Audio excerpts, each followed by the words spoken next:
I know that it's probably every girl's dream to find true love and get married to a charming, handsome man. We all have some sort of idea of what we want our weddings to be like, but we think of other things too, right? Surely there was more to a girl's life than aspiring to get married. Wrong. Bouquets, corsages, bridesmaids, cake, garlands. All I could think about was my wedding day. I was obsessed. So obsessed that at the age of 7, I already had a wedding scrapbook. In it, I stuck pictures of wedding dresses, floral arrangements, and countless outfit ideas for bridesmaids, maids of honor, and flower girls. I had an entire 10 pages just for wedding cakes. As I got older, my dream continued to grow. I still had my scrapbook, but I started using Pinterest instead. I spent hours on there. I collected more wedding ideas and made virtual friends who were also obsessed with weddings. They were much older than me because I was still only 16. 16 was an exciting age because it meant that soon I could be legally married. But first, I had to find someone suitable enough to be my husband. I dated several guys in high school, but nothing ever worked out. My biggest heartbreak was with Harvey. We had been going steady for 7 months. He had most of the qualities I was looking for. He was smart, good-looking, and his parents were rich. Most importantly, he looked great in a tux. But one day, I was using his laptop to browse some more floral arrangements when I discovered that he was cheating on me. Some girl named Hannah was sending him messages complimenting him on what a great kisser he was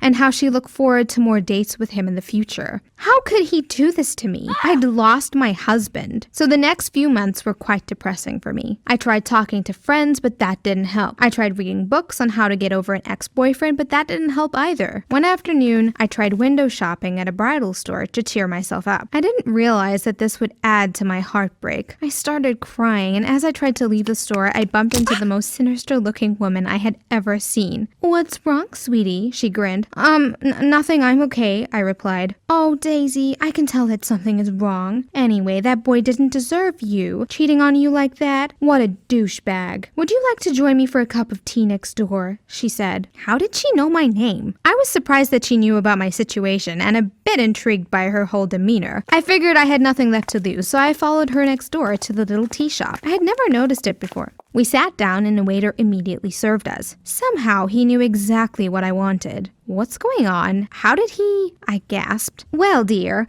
some of us are just extraordinary." She winked at me. What? I went completely blank. "What would you say if I could introduce you to a group of people who would make all your dreams come true? I know that you're sad now, but this change could really turn your life around for the better," she said. "A group of people? What are you all? Witches?" I asked. She started laughing so much she nearly spilled her drink. "Of course not, dear. We are just extraordinary people who are able to see and do more than, ordinary ones. You could have a really bright future with us. We will ensure that you always have enough money and that you will never endure any hardship in life. You just have to be completely devoted to us and we will take care of the rest. You'll have enough money to do whatever you please and you will always be comfortable in life," she explained. "This sounds like a cult," I said. "Don't call it that. Let's just use the word organization instead. Think about it. Come back tomorrow after you've made up your mind and I'll introduce you to our leader," she said. I finished my drink and left. That night, I thought really hard. I had really sort of given up on finding true love. So if I could have everything else, then why should I hesitate? I guessed I could always leave if I wasn't happy or if I wasn't too freaked out by everything. I showed up at the tea shop the next day and the strange woman was already waiting for me. She sat at a larger table with 2 men who looked just as strange.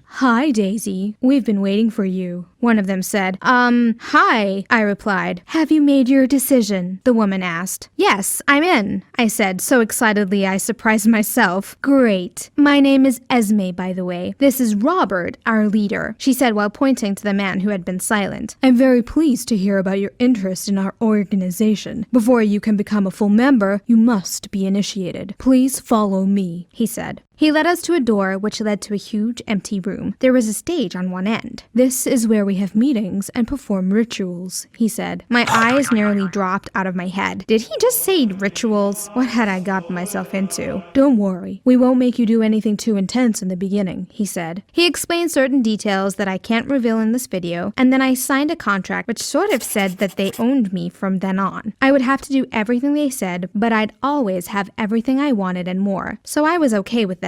I attended all meetings and rituals until I became a well-known member of the group. I was still balancing this life with school and home. Nobody knew I was a part of this group, not even my best friend. When I left to go to meetings, my parents just thought I was going to dance practice or hang out with my friends. I felt very happy to be part of a group where I belonged, even if we were engaged in some really strange activities. It was the best part of my life until my final year of high school, the year I met Richard. Richard moved to our school from a nearby school because he was expelled. He never told me why, but I tried to just see him for who he was. I couldn't imagine him doing anything bad at all, ever. He was well-mannered and polite. In fact, he was the perfect gentleman. We met when my Spanish teacher asked him to sit next to me. I felt so comfortable talking to him that we exchanged numbers and spoke more frequently until we were inseparable. We did almost everything together. We studied, watched movies, read the same books, and hung out almost every weekend. As we grew closer and closer, I began to remember the dream I always had to get married to the perfect man and have a perfect wedding. Although we were closer than ever, I could never tell him about my secret life in the cult. I didn't want to imagine what he'd think about me after that, so I always kept it hidden. This went on for 2 years after we left high school. We were both working to save money for college, and although we still lived with our parents, we were trying to figure out how we could eventually live together. One afternoon, as we went strolling hand in hand through the park, Richard said, "Hey, we've been working very hard. Why don't we go on a mini vacation?" "Where could we go? We don't have much money," I said. "Don't worry, I've got a plan. Just pack a bag," he replied while smiling. The next weekend, he blindfolded me and I got into his car. After a few hours of driving, he finally said, "We're here." When I took off the blindfold, I was in front of the most luxurious hotel I had ever seen in my life. "You're kidding, right? We can't afford this," I said. "Come with me," he smiled. He took me up to our room, which was lit by candlelight and filled with the scent of roses. "It's so beautiful here. It's like we're on our honeymoon," I squealed with joy. "Our honeymoon will be even better," he smirked. Suddenly, he got down on one knee and asked me to marry him. Yes,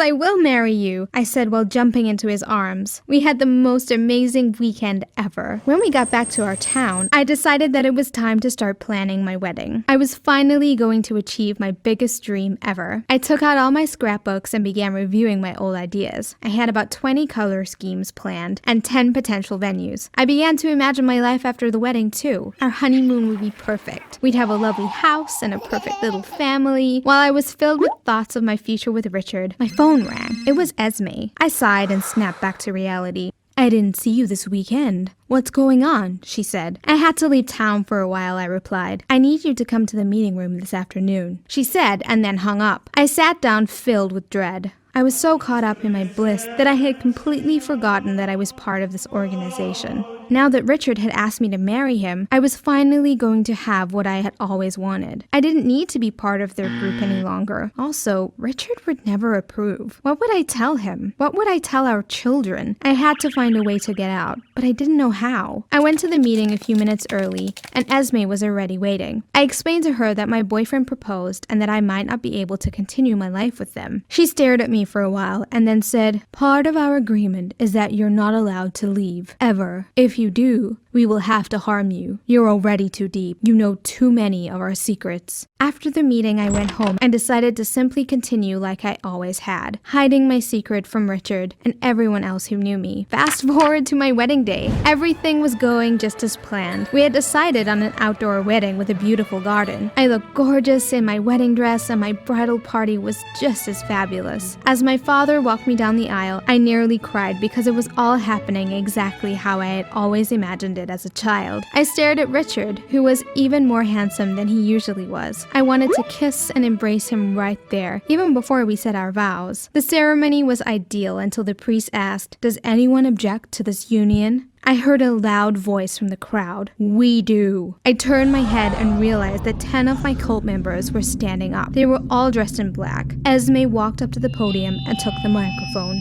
"Daisy belongs to us, and we do not approve of this marriage. We have already decided who her husband will be, and it is not Richard," she said. "How could you do this to me? Please don't. I love him," I pleaded. Richard's eyes filled with tears. "How could you keep something like this from me? I trusted you," he said. I felt horrible. vehicle. Suddenly, 5 cops came running down the aisle. They grabbed Richard. "You're under the arrest for an involvement in the recent bank robbery and under investigation for a string of robberies which happened in the last few months," one of the officers said. It all made sense. That was how he got all that money. "Richard!" I screamed. Although he lied to me and he was probably a thief, he was still the love of my life. My heart ached. Esme looked at me emotionlessly. "Come on, let's go." I had no choice but to follow, while leaving all our guests in awe. I guess this is a wedding they'll never forget.